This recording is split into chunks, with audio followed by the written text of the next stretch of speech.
Hi hello और नमस्ते। आज मैं आप लोगों के लिए लेकर आया हूँ चैप्टर 39 का वीडियो। ह्योंग-sak सोचता है मेरे पास अभी 2 बॉडी है, मुझे अभी भी पता नहीं चला मेरा सेकंड बॉडी मुझे कैसे मिला। इसका खासियत है बहुत तेज, मैं ऐसे भाग सकता हूँ। ताकतवर, क्या एक एथलीट का स्टेमिना इतना ज़्यादा होता है? ये वाला बॉडी बहुत अच्छा है, मेरा असली वाला बॉडी बिल्कुल ख़राब हालत में है। अगले हफ्ते मेरा मिड टर्म एग्ज़ाम है, क्या इस बॉडी का दिमाग भी बहुत अच्छा है? उसके बाद ह्योंग-sak इस नए बॉडी के साथ पढ़ने के लिए बैठ जाता है। मैं फिर से भूल गया, मुझे कुछ भी याद नहीं रह रहा, लेकिन ये दिमाग मेरी असली बॉडी से बहुत अलग है। तभी ह्योंग-sak का माँ उसको कॉल करता है और उसका तबीयत कैसा है और एग्ज़ाम का तैयारी कैसा चल रहा है इस बारे में पूछता है। ह्योंग-sak कहता है सब कुछ ठीक चल रहा है। तभी मोबाइल के उस तरफ से कोई कहता है क्या तुमने इस टेबल को साफ कर दिया? और उसका माँ कहता है बेटे मैं बाद में कल करूँगा, मुझे अभी अपना काम ख़त्म करना है। और ह्योंग-sak को समझ आ जाता है कि उसकी माँ एक रेस्टोरेंट में काम कर रहा है और कहता है मुझे इस एग्ज़ाम में अच्छे मार्क्स लाना चाहिए, मैं ये कर सकता हूँ।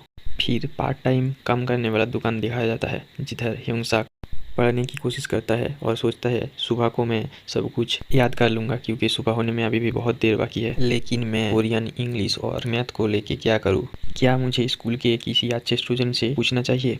अगले दिन सुबह ह्योंग-sak स्कूल में फर्स्ट बॉय को पूछता है क्या तुम मुझे पढ़ने में थोड़ा मदद कर सकते हो? उनके क्लास का फर्स्ट बॉय और कोई नहीं, वही पीले बाल वाला लड़का यानी जायूल था। थोड़ी देर बाद कोई कहता है हे देखो ह्योंग-sak और जायूल एक साथ कितने अच्छे दिख रहे हैं। फिर एक लड़की कहता है लेकिन, और दूसरी वाली लड़की कहता है हाँ बोलो, ये लोग कैसे बात कर रहे हैं? क्या ये लोग ऐसे बात कर सकते हैं? और दूसरी तरफ जियो पार्क बैठ के सोचता है ह्योंग-sak पढ़ाई करने की कोशिश कर रहा है लेकिन मुझे जायूल पे गुस्सा आ रहा है क्योंकि वो क्लास में फर्स्ट आया था। इसने बहुत सारा कांड किया है और अभी ये पढ़ाई कर रहा है। ये लड़का बहुत अजीब है। और होंग जायूल, तुम इसके पीछे जितना टाइम बर्बाद करोगे उसमें मैं तुमसे बहुत आगे निकल जाऊंगा, बस देखते जाओ।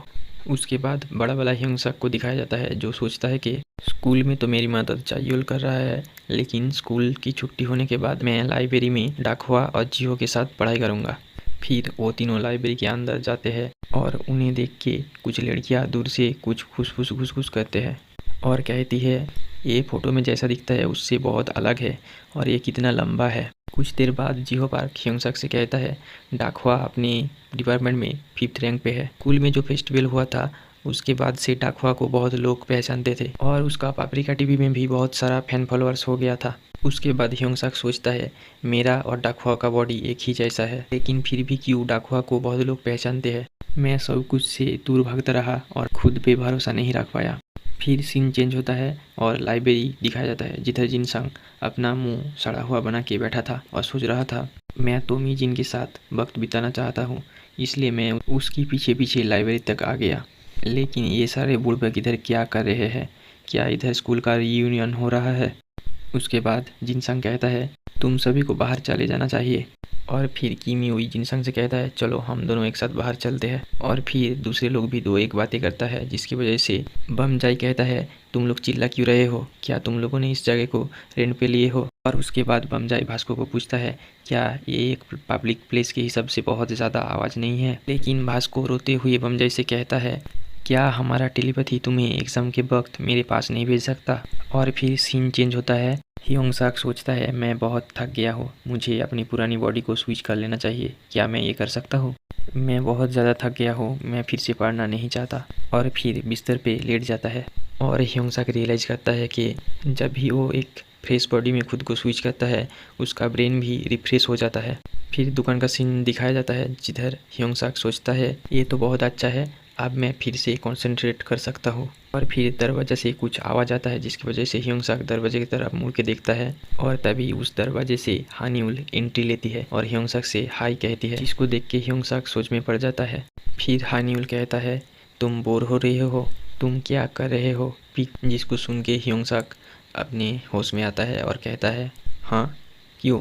फिर हानिउल अपना मोबाइल देखने लग जाती है और ह्योंग-sak फिर से सोच में पड़ जाता है कि ये लड़की इधर क्यों आई है। वो इधर कुछ भी खरीदने के लिए नहीं आई है, लेकिन फिर भी इधर से जा ही नहीं रही। अगर फिर से कोई सारा भी इसका पीछे पड़ जाए तो क्या होगा? फिर ह्योंग-sak उसको बोलती है क्या तुम इधर से जा सकते हो अगर तुम्हें कोई काम नहीं है तो? जिसको सुन के हानिउल उससे पूछता है कि तुम मुझे जाने के लिए कह रहे हो? फिर ह्योंग-sak कहता है तब क्या होगा अगर तुम फिर से किसी मुसीबत में पड़ जाओ तो। जिसको सुन के हानिवल कहती है तुम मेरी फिक्र कर रहे हो, और कहती है कि तुम्हारा एक भी गर्लफ्रेंड नहीं है ना, बोलो। फिर उसकी नज़र ह्योंग-sak की बुक पे पड़ती है और वो कहता है तुम पढ़ाई कर रहे हो, तुम तो पूरी रात दुकान पे रहते हो, तो फिर तुम स्कूल कैसे जाते हो। फिर ह्योंग-sak मैं करता है और कहता है मैं स्कूल की एग्ज़ाम की तैयारी कर रहा हूँ। जिसके बाद हानिवल कहती है ठीक है, मैं हर दिन इसी टाइम पे आऊँगी और मैं तुम्हें पढ़ाई में मदद करूँगी, क्योंकि मेरा भी एक एग्ज़ाम आने वाला है। ह्योंग-sak सोचती है ये लड़की क्या बकवास करती जा रही है, और तो और ये ऐसी एक्सप्रेशन क्यों दिखा रही है। फिर हानिवल कहती है मैं अपने क्लास में मैथ पे फास्ट आती हूँ, तुम पढ़ाई में अच्छे नहीं हो ना, मैं हर रोज़ 2 से 3 घंटा तुम्हें सिखाने के लिए आऊँगी। जिसको सुन के ह्योंग-sak कहता है क्या, और मैं अपनी फ़ी के बदले ट्रायंगुलर सुशी लेना चाहूँगी।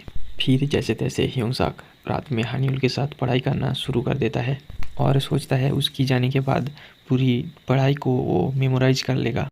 और फिर हमें उसका स्टडी का शेड्यूल दिखाया जाता है, जिसमें लिखा था न्यू बॉडी के साथ स्कूल में जाइयोल के साथ आधा टाइम और डाकहुआ के साथ लाइब्रेरी में आधा टाइम बिताएगा। बाकी का 12 घंटे में हानिवल के साथ पढ़ाई करेगा रात में, और सुबह तक सब कुछ याद करेगा।